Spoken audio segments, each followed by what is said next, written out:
নমস্কার, শুভ সকাল।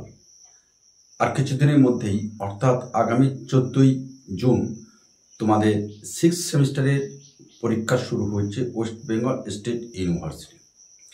ইতিমধ্যে আমরা বাংলা অনার্সের সাজেশন প্রকাশ করেছি, আর একটি সাজেশন বকেয়া আছে, বাকি আছে, অবশিষ্ট আছে, আজকে আমরা প্রকাশ করব। তবে প্রসঙ্গত বলে দিই, আজকে অর্থাৎ আজকে 9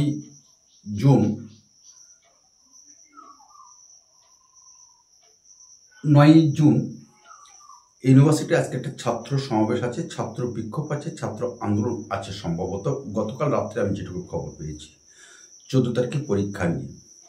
কারণ এই যে পরীক্ষাটা হচ্ছে অতি স্বল্প সময়ের মধ্যে পরীক্ষাটা কিন্তু নিয়ে নেওয়া হচ্ছে, সেই করে ছাত্রদের মনে স্বাভাবিকভাবে দানা বেঁধেছে পরীক্ষাটি এই সময় হবে কিনা। আজকে সেই ছাত্র আন্দোলন সংগঠিত। সে যাই হোক, আমরা আমাদের কাজটা আমরা করে দেবো। আজকে আমরা প্রকাশ করব West Bengal State University BA program 6th semester suggestion 2025 Bengali DSC 03T, Bengali DSC 2। আমরা অতি পরিষ্কারভাবে বলে দিচ্ছি, আমরা বিগত দিনে যেভাবে তোমাদেরকে সাফল্যের দোরগোড়ায় পৌঁছে দিয়েছি আমাদের সাজেশন দিয়ে, আজকে এই ডিএসি 2 অর্থাৎ বেঙ্গলি বিএনজিজি 03T আমরা ঠিক সেইভাবে তোমাদের কাছে উপস্থাপনা করে তুলে ধরছি। আমরা আশা করছি 100% তোমাদের কমন আসবে, আর কমন আসলে অবশ্যই আমাদের ফিডব্যাক দিয়ে জানাবে। এবং সেই সঙ্গে একটা অনুরোধ করছি, আমাদের এই চ্যানেলটি সাবস্ক্রাইব করে এবং আমাদের পাশে থাকবে, এবং বন্ধুদের কাছে প্লিজ একটু শেয়ার করে দাও। কারণ তোমার একটা শেয়ার তোমার বন্ধুরা কিন্তু অনেক উপকৃত হতে পারে। আর বকবক না করে আসি এক থেকে কি প্রশ্ন পড়বে একক 1-এর। প্রবন্ধ সাহিত্যের সংজ্ঞা দাও। বস্তুনিষ্ঠ প্রবন্ধ এবং আত্মনিষ্ঠ প্রবন্ধের বৈশিষ্ট্যগুলি উল্লেখ করো। একটি বস্তুনিষ্ঠ প্রবন্ধের পরিচয় দাও। এটা 1 থেকে আসবে। রম্য রচনা কোন কোন গুণে রমণীয় হয়ে ওঠে তা ব্যাখ্যা করো। বাংলা সাহিত্যে একজন সফল রম্য রচনাকার সম্পর্কে যা জানো লেখো। এই দুটো প্রশ্ন করলে একটা প্রশ্ন অবশ্যই আসবে। পাশাপাশি তোমরা যে প্রশ্নটা দেখে যাবে, ব্যক্তিগত প্রবন্ধ বলতে কি বোঝো? ব্যক্তিগত প্রবন্ধের সঙ্গে রম্য রচনার পার্থক্য আলোচনা করো। ডায়েরি কিভাবে বহুজনের আস্বাদ্য হয়ে ওঠে আলোচনা করো।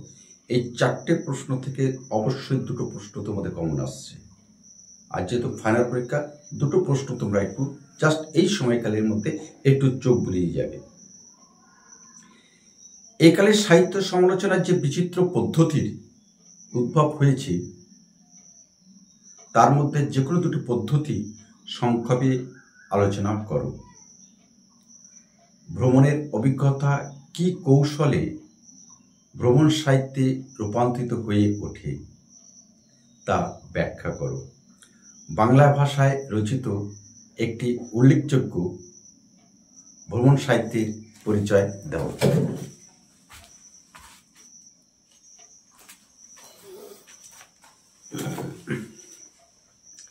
একক 2।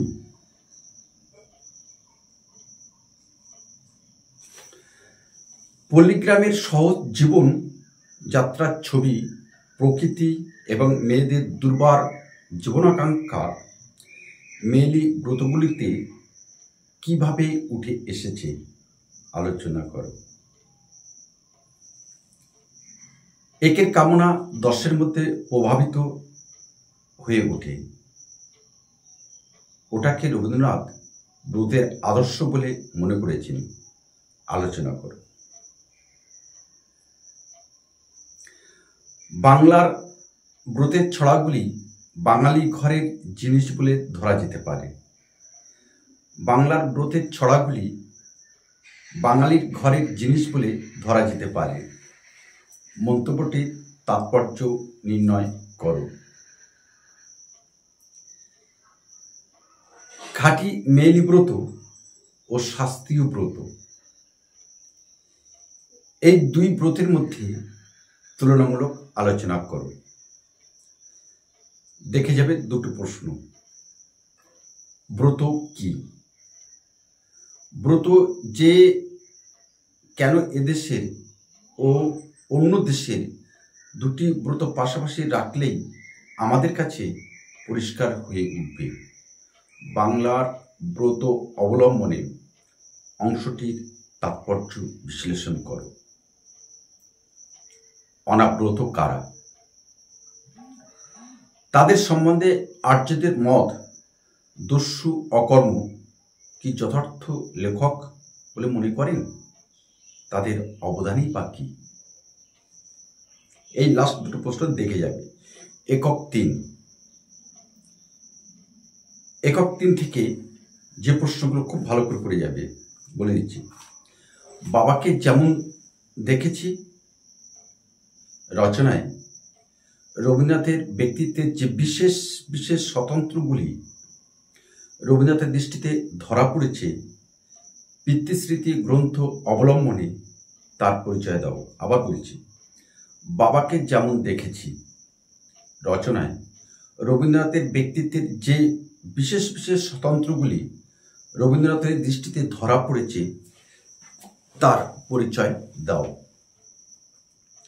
হিমালয় ভ্রমণ প্রবন্ধে লেখক হিমালয় ভ্রমণের যাত্রাপথের বর্ণনা দিয়েছেন। পিতৃস্মৃতি গ্রন্থ অবলম্বনে সেই ভ্রমণের বর্ণনা দাও। এই দুটো প্রশ্ন কিন্তু খুবই ইম্পর্টেন্ট প্রশ্ন।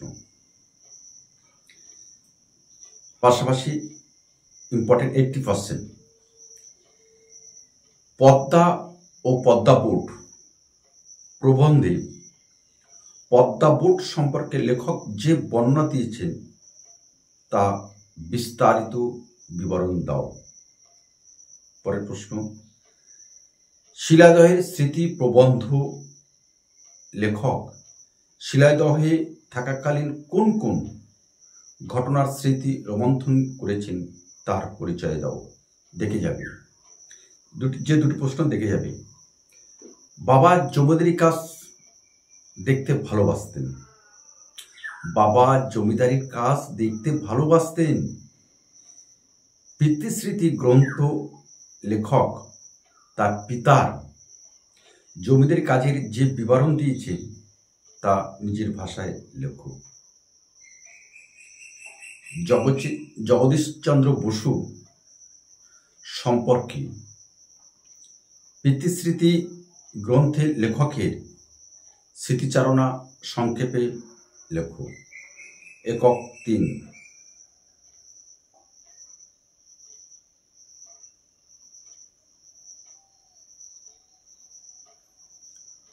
অলঙ্কার না ব্যাজ অফ সালভেরি? অলঙ্কার না ব্যাজ অফ সালভেরি প্রবন্ধে সমাজে নারীর বঞ্চিত ও অবমানিত অবস্থানকে প্রবন্ধকার কিভাবে প্রকাশ করেছেন আলোচনা করো। মনোমোহিনী দাসীর পত্র নামক প্রবন্ধে প্রকাশিত লেখিকার বক্তব্য পর্যালোচনা করো। আমাদিগের জন্মবিধি পোড়া কপাল, এমন আক্ষেপ প্রকাশ পেয়েছে। নারীর জন্ম কি অধর্ম? প্রবন্ধে এই আক্ষেপগুলির মূল্যায়ন করো। আত্মচরিত বলতে কি বোঝো? আমার জীবন প্রবন্ধটি আত্মচরিত হিসাবে কতটা সাফল্য লাভ করেছে তা আলোচনা করো। যে প্রশ্ন দুটি তোমরা দেখে যাবে। স্বদেশ সেবায় বঙ্গ রমণী প্রবন্ধে প্রকাশিত লেখকের বক্তব্য নিজের ভাষায় লেখো। পুরুষের শ্রেষ্ঠত্ব প্রবন্ধটি কার লেখা? লেখক কি মনোভাব এই প্রবন্ধে প্রকাশ করেছেন তা পর্যালোচনা করো।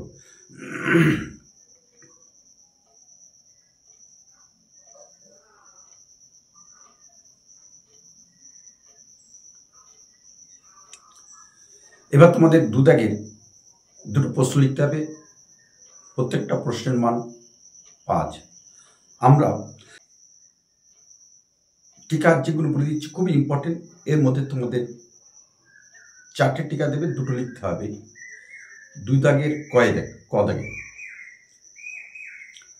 ভ্রমণ সাহিত্য, পত্র সাহিত্য, সমালোচনা সাহিত্য, বস্তুনিষ্ঠ প্রবন্ধ, ডায়েরি, রম্য রচনা, ব্যক্তিগত প্রবন্ধ। এই 6টি করলে এর মধ্যে 4টে কমন আসবে। আর 2 দাগের জন্য এইগুলো করবে। 2 দাগের খ, বসুধারা ব্রত সম্পর্কে আলোচনা করো। বসুধারা ব্রত সম্পর্কে সংক্ষেপে আলোচনা করো। কুমারী ব্রতের গঠন সম্পর্কে আলোচনা করো। ভাদুলী ব্রত কি জন্য পালিত হয়? এই ব্রতের অনুষ্ঠান প্রক্রিয়া কিরকম তা আলোচনা করো। শব্দ তত্ত্বে নারী গৌরব প্রবন্ধটিতে লেখিকার মূল বক্তব্য আলোচনা করো। এটা ছিল তোমাদের 2025 সালের অর্থাৎ এবছরের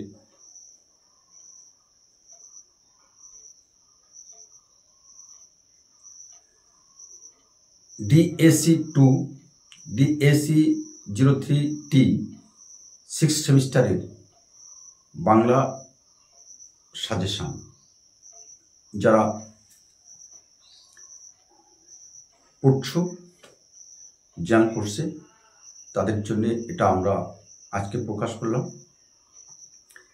আশা করি তোমাদের অনেক কাজে লাগবে, এবং তোমাদের যদি কাজে লাগে অবশ্যই ফিডব্যাক দিয়ে আমাদের জানাবে। এবং সেই সঙ্গে বলে রাখি, আগামী শিক্ষাবর্ষ থেকে বারাসাত রেল স্টেশনের কাছাকাছি আমাদের শেষের কবিতা পাঠ কেন্দ্র কিন্তু গড়ে উঠছে। নিউ ব্যারাকপুর থেকে আমাদের আসছে বারাসাতে। তোমরা সেখানে যোগাযোগ করতে পারো। অসংখ্য ছাত্রদের সেখানে পড়ে। এই মুহূর্তে অনলাইনে অসংখ্য ছাত্র কিন্তু আমাদের সঙ্গে আছে, তারা পড়াশোনা করছে।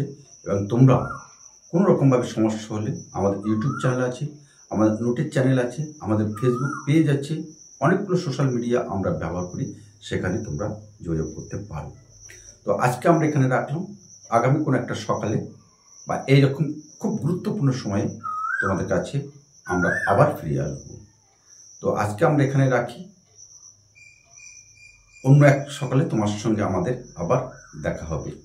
নমস্কার।